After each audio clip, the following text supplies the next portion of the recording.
The Oscars are about 2 weeks away, and today I'm going to rank all 10 Best Picture nominees. Before we get started, make sure to leave a like because it's free to do so, and also leave your own top 10 down below in the comments.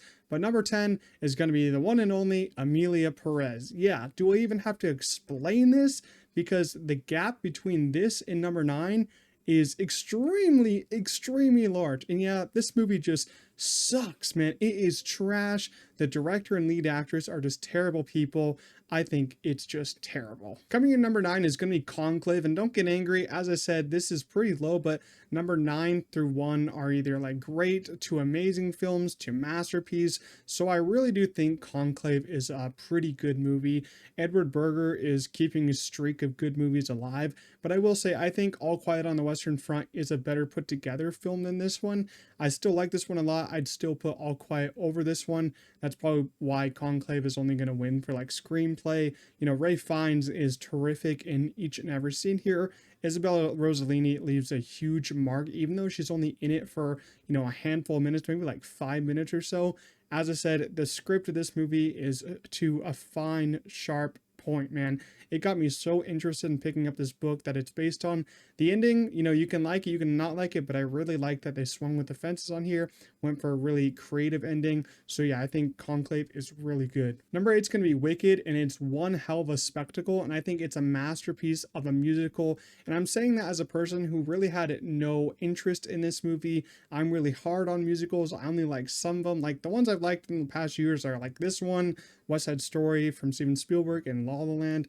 And I really had no knowledge of this story going into this outside, the famous Wizard of Oz and Oz the Great and Powerful. So I went in, with low expectations. But damn, man, I had such a fun time with it. And so did everyone else who saw it. Some great reviews from everyone. It's such a great theatrical experience. Even though there's some major lighting issues in this movie, I think John M. Chu did a great job at putting this huge story together with some great musical set pieces. Cynthia Erivo and Ariana Grande are both stunning and bring some nice emotional moments between both of them. Number 7 is going to be The Substance, and it was unlike any movie I've ever seen in my life. And I was scared to see it in theaters because I'm not personally good with body horror. I do like horror movies, but body horror is kind of where I really choose if I want to go see it, if I don't. But I'm happy I did because it was an experience. What a sexy, gross, beautiful experience this was. And you got a lot of disgusting close-ups of Dennis Quaid eating shrimp. That's probably the freakiest thing about this movie. I love the themes of beauty and beauty expectations in Hollywood and how it can kind of consume someone who's kind of being pushed out of Hollywood. They want to become, better looking and all of that. It's very interesting topics to talk about on this one. And it looks like Demi Moore might win Best Actress at the Oscars this year, which would be great. But it sucks Margaret Qualley wasn't nominated for Supporting Actress because she is also terrific. And they share the role here. It's, 50-50. Don't take each other's time in this movie. I thought the sound design was also really gnarly. This movie just has a lot of surprises. And I think it is such a great and fun watch, even though the subject matter is pretty disgusting. Number 6 is going to be a complete unknown because it completely surprised me by how much I fell in love with it. And it was just a complete vibe, just like the trailers. I watched the trailers and I was like, I don't know if I'm liking this or I don't know if I'm really loving it, but it's a vibe, man. And this movie has a calm vibe to it. And it's weird me saying that because when I went into this movie, I really found this to be a learning experience rather than just me enjoying it because I only knew about 2 Bob Dylan songs going into it. And now I'm a huge fan of his music, man. I've been listening to his songs on repeat, been listening to the soundtrack on repeat. It's got some great songs to it. James Mangold seems to be back in his groove after his, middling Indiana Jones movie that he did. It's not, terrible, but it's just really, really average. And he did a great job at making this movie, as I said, a calm vibe. It doesn't really have that big of, emotional moments, like screaming moments. It's just very calm. I think it would have been better if it did have a big moment for Timothy to really show what he's about, show his acting range. But Bob Dylan was more of a calm guy. And as I said, I've been listening to this soundtrack since December, and I was blown away by the performances, especially between Elle Fanning and Monica Barbaro, whose characters both play, a very interesting part about Dylan's life. And my boy Timothy Chalamet just keeps on killing it with every single role that he's in. And having this and Dune in the same year is actually nuts, man. I cannot wait to see him in the Marty Supreme movie. Number 5 is one I just saw, and that's I'm Still Here. I saw it just last week, and it was actually the last of the 10 Best Picture nominees that I had to see, and it left me stunned and shocked when it ended. And it was revealed when it ended that it was a true story, and I was like, what? Are you kidding me? I felt dumb going into this and not knowing that it was a true story, but figuring that out, it made my heart sink even more, knowing that an actual family went through this. This military dictatorship in the 70s in Brazil just did some horrible things to families. A lot of people went missing, a lot of people were tortured, and this family lost their father and never basically knew why. He just disappeared one day. And Walter Salles did a terrific job at, taking you through this trip of psychological torture, but he still lets you experience some smiles and laughs in the beginning of the film before he hits you with that extreme sadness and lets it linger with you. And a lot of these scenes are definitely going to linger with me, stay with me in my head for a long time. Some of them are very hard to watch. It's a movie I don't know if I'll go back to a lot, but it does mean a lot. I think it's a very special and important film to see. Fernanda Torres is another frontrunner for Best Actress, and it's deserved because she gives such an extraordinary and phenomenal performance, brings so much, life and love and hope to this whole movie that it kind of all lingers on her. If she wasn't great, this movie might not have been great, but I thought she was just perfect. Number 4 is going to be Anora, and it's the first film on this list that I think is like truly amazing. This 4 through 1 are like some of my favorites from last year. Sean Baker is easily becoming one of my favorite original filmmakers to date because Tangerine was a very interesting film. The Florida Project I think is great outside the ending. Red Rocket is awesome, and Anora is I think as close to perfect that he will ever get in his career.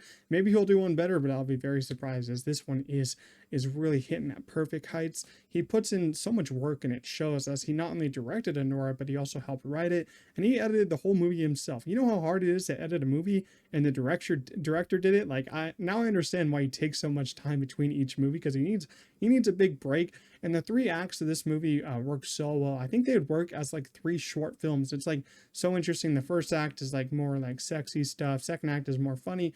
Third act is really heartbreaking. It ends in such a really sad way, but that wouldn't work without some amazing performances from Mikey Madison, Yura Borzov, who are both nominated for Oscars. They just did such a great job. And there's one sequence in here, the wedding montage sequence, that made me feel like I was levitating. That's how, stunning this movie is to watch. Number 3 is going to be Nickel Boys, which also left me speechless because Ramel Moss delivered a masterpiece. This is a heartbreakingly beautiful story. It's adapted from the book with the same name, and I read a little bit about that book before watching this movie, but I didn't want to read it all because I don't want to be spoiled. But I wasn't expecting to be swept off my feet as much as I was, man. I was really swept off my feet when this ended. I kind of just walked to the theater and just was like, wow, man, what a picture that was. And something that's very unique about this movie was that it was filmed in first-person POV. But sometimes that wouldn't work for everyone. I know this decision doesn't work with a lot of people, but to me, I think it's a great artistic choice as it really puts you in these characters' shoes. So it really felt like you were experiencing these harsh moments with them. And so it discusses a very hard topic, and I really am interested to see how this will work on a second viewing, because I've only seen it once and the pacing was pretty interesting, as it's kind of slow paced in some parts and the ending feels a little fast paced. So I'm wondering how that will work on a second watch. But man, that ending, it kind of just came out of left field. It's something I never would have expected to happen. It kind of left me shocked. I was like, did that really just happen? But it did. And I felt like that ending really worked for a movie like this. And it's such a hard movie to watch, but I think this is a movie that's going to be studied, in the future. It's a very important movie in my eyes. Number 2 for me is going to be The Brutalist, and as everyone else is already saying when it came out, it's monumental in some of the best ways possible. I hope A24 releases this on 4K because this looked out of this world in theaters, mostly because it was shot in VistaVision, so it's going to look much more clear than some other movies. There's a lot to talk about this one. It made for such a great conversation piece after I got out of it with my friends that I saw it with. I know the second half doesn't work as much as it does for other people, but after multiple watches of this, I've seen it 3 times so far, I think that second half is almost as good as that first half. And that's saying a lot because I think the first half is perfect filmmaking. It's filled with some stunning set pieces. Like, don't even get me started on the opening film. That opening is, oh my gosh, one of the best moments of last year's, of like the whole entire decade, in my opinion. It's like ingrained in my head ever since. I just remember every single part of that opening. Adrian Brody, Felicity Jones, Guy Pearce, Joe Alwyn give performances for the ages. They are all so good. They all have, their own, as you could say, Oscar moment to shine. Adrian Brody, man, when watching this, I'm like, I've missed Adrian Brody, man. He's so good in these kind of movies where he gets always a sad performance, just like in The Pianist, man. But he's terrific. It's probably my favorite part of this film was the score done by Daniel Bloomberg. I've been listening to it ever since I saw this movie. It is kind of chills you to your bones, man, like the whole movie does. But this score, it's not really like a score like any other movie. It just goes bum bum bum bum and ba da dun dun.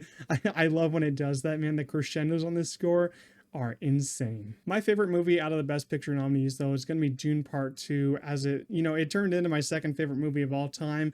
I'm not even joking. I saw it 9 times in theaters, mostly in IMAX. One time I saw it in Dolby, but the 8 other times I saw in IMAX. And I was so sad when I realized the home release didn't have that IMAX ratio, because that makes the movie more into a reality. Like, the IMAX ratio turns this movie from a 10 into like a 15. Like, oh my god, there's a few extra like inches. They add so much to the movie, and it's insane how Denis Villeneuve was snubbed for both Dune movies because his direction is flawless. And I think that this movie set a new high bar for a true cinematic experience. I was like, when Oppenheimer came out, I was like, that is my favorite cinematic experience. Then Dune Part 2 came out, and I was like, that's my new favorite cinematic experience. I'm not even lying, man. I would have a hard time picking out my top 5 moments, because every single scene in here is my favorite, and every performance in this movie is great. No one is bad in this. You got Timothée Chalamet just putting on, well, I think his best performance yet. Zendaya doing something so heartbreaking by the end. Austin Butler so menacing as Fade Routh at that last duel. Oh my god, it's in my head. I always think about it. Rebecca Ferguson is always great. Greg Fraser gave us some amazing cinematography, just like in the first movie. And Hans Zimmer provides some really, really nice pieces of a score, man. The new pieces that he made for this one are great. Just like the one where Paul and Johnny are kissing on the sand dune. That's just one of my favorite scores I've ever heard in my life.